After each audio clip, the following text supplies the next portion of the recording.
Selamat datang kurikulum paradigma baru 2022. Halo. Selamat buat Bapak Ibu karena mendapat kurikulum baru. Atau ini musibah.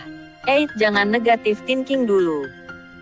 Tahun pelajaran 2021/2022 akan kembali menjadi sejarah baru terhadap pendidikan di Indonesia karena akan menerapkan secara bertahap kurikulum 2022 yang disebut sebagai kurikulum paradigma baru.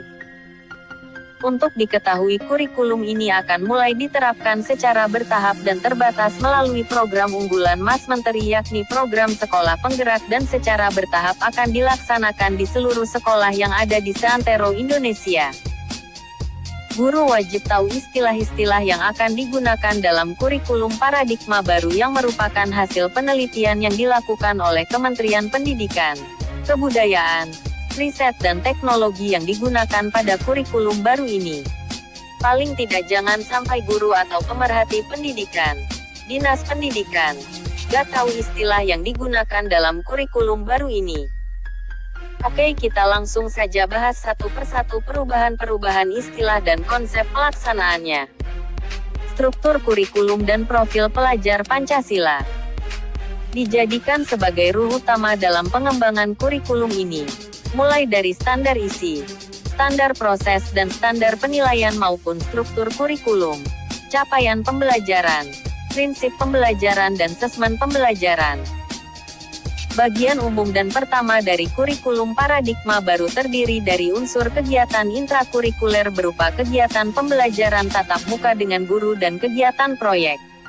Namun selain itu, sekolah juga diberikan kebebasan dan keleluasaan untuk melakukan pengembangan program kerja sebagai tambahan, guna mengembangkan kompetensi peserta didik yang dapat disesuaikan dengan visi, misi dan sumber daya yang ada di sekolah madrasah tersebut. Bagian kedua, yang menarik juga dari kurikulum paradigma baru adanya istilah capaian pembelajaran yang disingkat CP. Yang di kurikulum 2012 disebut sebagai KI dan KD yang diharuskan untuk dicapai oleh peserta didik. CP itu sendiri merupakan rangkaian pengetahuan, keterampilan, dan sikap sebagai sebuah kesatuan proses yang dilakukan secara berkelanjutan sehingga terbangun kompetensi yang utuh. Hal inilah yang menjadi sebab bentuk apapun asesmen yang dilakukan oleh pendidik harus mengacu pada capaian pembelajaran yang telah ditetapkan. Bagian ketiga, pembelajaran tematik boleh dilakukan di semua jenjang pendidikan, atau sebaliknya pelaksanaan proses pembelajaran dengan pendekatan tematik yang selama ini hanya dilakukan pada jenjang SD saja. Pada kurikulum baru diperbolehkan untuk dilakukan pada jenjang pendidikan lainnya. Dengan demikian pada jenjang SD kelas 4, V, dan V tidak harus menggunakan pendekatan tematik dalam pembelajaran. Atau dengan kata lain sekolah dapat menyelenggarakan pembelajaran berbasis mata pelajaran. Bagian keempat. Nah ini juga yang sangat unik dari kurikulum paradigma baru jika dilihat dari jumlah jam pelajaran. Kurikulum paradigma baru tidak menetapkan jumlah jam pelajaran per minggu seperti yang selama ini berlaku pada KTSP 2013. Akan tetapi jumlah jam pelajaran pada kurikulum paradigma baru ditetapkan per tahun. Mirip model SKS, sehingga setiap sekolah memiliki kemudahan untuk mengatur pelaksanaan kegiatan pembelajarannya. Suatu mata pelajaran bisa saja tidak diajarkan pada semester ganjil namun akan diajarkan pada semester genap atau dapat juga sebaliknya.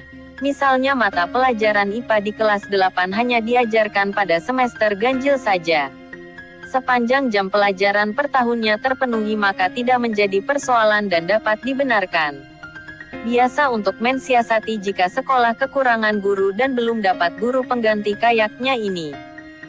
Bagian kelima. Dalam rangka penguatan profil pelajar Pancasila, sekolah juga diberikan keleluasaan untuk menerapkan model pembelajaran kolaboratif antar mata pelajaran serta membuat asesmen lintas mata pelajaran. Misalnya berupa asesmen sumatif dalam bentuk proyek atau penilaian berbasis proyek. Pada kurikulum paradigma baru siswa SD paling sedikit dapat melakukan 2 kali penilaian proyek dalam 1 tahun pelajaran.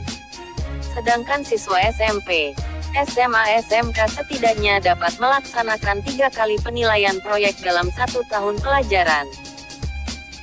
Bagian ke-6. Rebontik. Maksudnya untuk mata pelajaran Teknologi Informasi dan Komunikasi (TIK), yang pada KTSP 2013 dihilangkan, maka pada kurikulum paradigma baru mata pelajaran ini akan dikembalikan dengan nama baru yaitu Informatika dan akan diajarkan mulai dari jenjang SMP. Bagi sekolah yang belum memiliki sumber daya guru informatika maka tidak perlu khawatir untuk menerapkan mata pelajaran ini karena mata pelajaran ini tidak harus diajarkan oleh guru yang berlatar belakang TIK informatika, namun dapat diajarkan oleh guru umum. Enaknya lagi pemerintah melalui Kementerian Pendidikan, Kebudayaan, Riset, dan Teknologi telah mempersiapkan buku pembelajaran informatika yang sangat mudah digunakan dan dipahami oleh pendidik dan peserta didik. Bagian ke-7. Pelajaran IPAS. Mata pelajaran apa itu?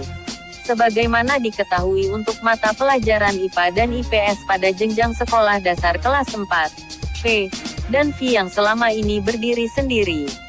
Dalam kurikulum paradigma baru kedua mata pelajaran ini akan diajarkan secara bersamaan dengan nama mata pelajaran Ilmu Pengetahuan Alam Sosial, IPAS. Tidak lain tujuannya agar peserta didik lebih siap dalam mengikuti pembelajaran IPA dan IPS yang terpisah pada jenjang SMP. Sedangkan pada jenjang SMA peminatan atau penjurusan IPA, IPS, dan bahasa akan kembali dilaksanakan pada kelas 11 dan 12.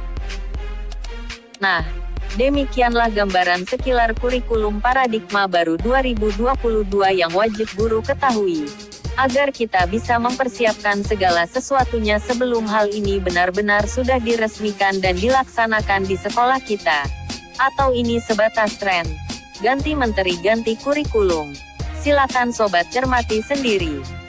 Salam perubahan. Perubahan.